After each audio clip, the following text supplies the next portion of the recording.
Buongiorno e benvenuti a questo primo appuntamento sulla vocalità. Allora, mi è stato chiesto di cominciare questa prima puntata, diciamo puntata visto che siamo nell'era della serie TV, questa prima puntata parlando di respirazione, il che mi sembra una richiesta sacrosanta e giusta, perché a tutti voi sarà capitato di sentire sto di canto, ma sai respirare bene, la respirazione è la cosa più importante nel canto. Giusto, sacrosanto, però permettetemi una mini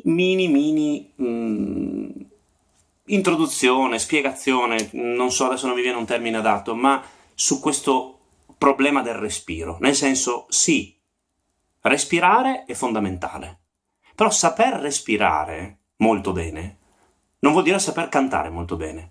Nel senso che io tendo a vedere il canto come quei grandi transatlantici dei primi del Novecento che solcavano i mari. Allora, la parte di sotto, dove ci sono le fucine, tutti i macchinari, ci sono i macchinisti che buttano il carbone dentro i forni per dare l'energia alla nave, è la nostra respirazione. Mentre la parte alta della macchina cantante è la bella cabina del comandante, col suo bel timone, e la sua capacità di manovrare la nave. E questa che cos'è? È tutta la parte alta del nostro corpo, cioè le cavità della testa, le cavità nasali, la laringe, le corde vocali ovviamente, ma tutta questa parte che riguarda poi l'uscita del suono. Quindi, sì, fondamentale la respirazione, ma ricordiamoci sempre che il canto è due mondi. Quindi respiriamo molto bene e poi manovriamo molto bene l'uscita del fiato, perché respirare è bene e insegnare a respirare bene non ci permette di avere un allievo o un corista o un cantante che sa manovrare tutti i vari registri, ok? Quindi, respirazione.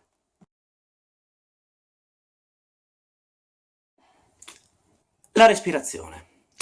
Allora, perdonatemi, io ho bisogno di un'altra piccola postilla. Abbiate pazienza, ma è la prima puntata. La prima puntata di qualunque serie TV c'è sempre un po' di noia, un po' di concentrazione per capire chi è chi, che rapporti ci sono fra i personaggi, quindi abbiate pazienza, ho bisogno di un'altra piccola postilla. Allora, questa piccola postilla io la intitolerei Del diaframma e delle sue leggende.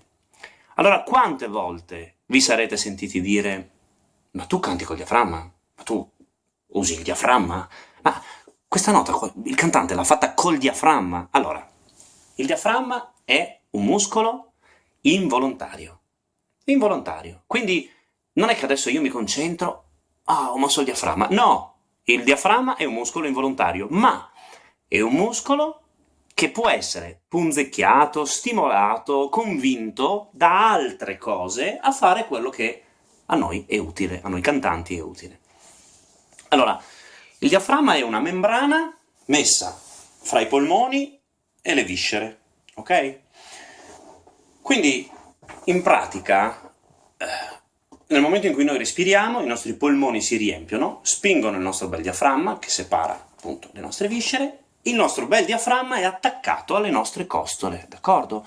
Quindi noi che cosa possiamo fare? Innanzitutto possiamo prendere un bel respiro profondo, riempire i polmoni, sentire che i polmoni si allargano, sentire che lui, il nostro diaframma, si appiattisce, spinge sugli addominali e a quel punto non fare quello che a me è stato detto per anni da tanti insegnanti, cioè contrai gli addominali, fai e chiuditi ovviamente tutta la gola e spacca tutto il suono e fai un suono violento.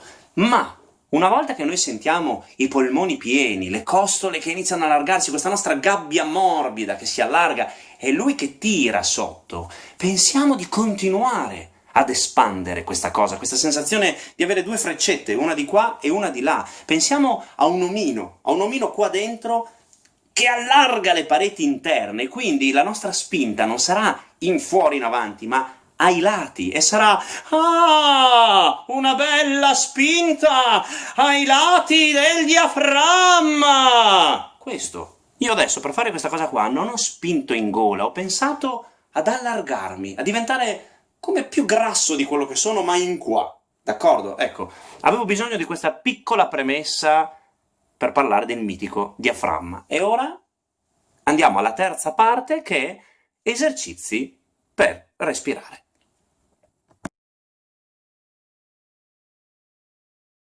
Esercizi di respirazione. Allora, nella vita di ognuno di noi, di ognuno, insomma, di ogni cantante, capita, ovvero capitava, speriamo che capiterà di nuovo, di avere molti concerti, molte serate, molti impegni.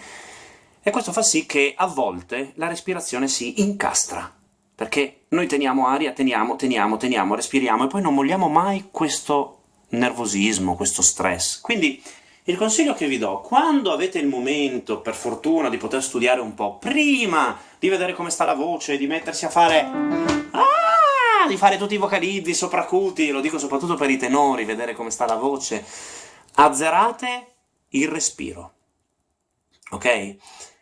Come si azzera il respiro? Si butta fuori tutta l'aria che abbiamo, si butta fuori sfidando i meccanismi che abbiamo nel nostro corpo di sopravvivenza, che ci dicono non puoi buttare fuori tutta quest'aria, invece sì, la buttate fuori lentamente, facendo rumore, voglio sentire proprio questa cosa che io dico a certi miei allievi, devi vedere il triste mietitore con la falce e il cappuccio che ti aspetta, che ti dice guarda che non puoi andare avanti così, e voi andate avanti, sfidate i vostri meccanismi di difesa che vi faranno oddio devo respirare, no, avanti, avanti, finché proprio dovete vedere i vostri polmoni che si asciugano. Quando non avete più niente, se siete stati bravi a buttare fuori tutto, il corpo respirerà per voi, prenderà lui l'aria nel modo giusto, si riempirà di aria, d'accordo?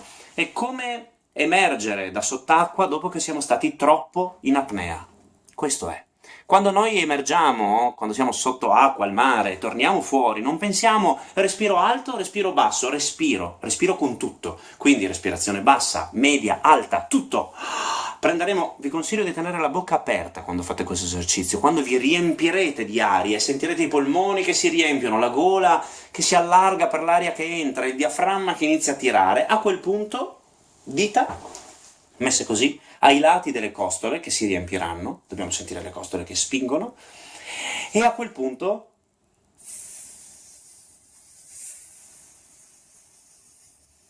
iniziare a dosare questo piccolo spiraglietto di aria, come immaginarsi di avere qua sotto una tromba d'aria che passa da una piccola serratura della porta, che poi è il principio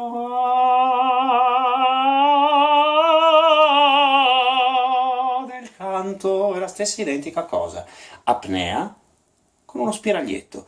Quindi questa cosa, abituarsi ad avere il retroschiena, le costole davanti, tutto vivo, come un cuore pulsante, abituarsi a questa cosa solo facendolo con l'aria, d'accordo? Immaginando che la voce poi entrerà in questo meccanismo.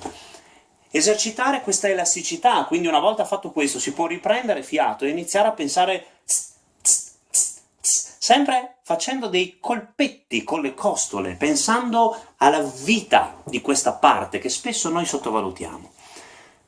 Questo per quel che riguarda il riscaldamento proprio del respiro.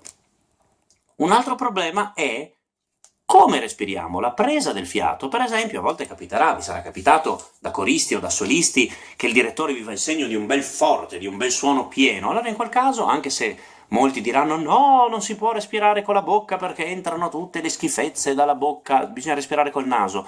Io, per la mia esperienza, mi rendo conto che se ho bisogno di un bel suono pieno, largo, grasso, mi conviene prendere un bel respiro a bocca aperta, sentire l'aria che entra, che mi pulisce la gola, che mi prepara la posizione, e ho già il suono pronto dove devo metterlo, d'accordo? Dall'altro lato, la respirazione nasale, che ci porta direttamente il suono già alto dove ci serve, ci garantisce una respirazione più pulita e più veloce, e improvvisamente noi abbiamo poco tempo e ho già la posizione pronta, immediata, senza dover passare per un riempimento completo dell'apparato respiratorio. Va bene? Questi sono piccoli suggerimenti per quel che riguarda la respirazione e ci vediamo alla seconda puntata. Buoni esperimenti!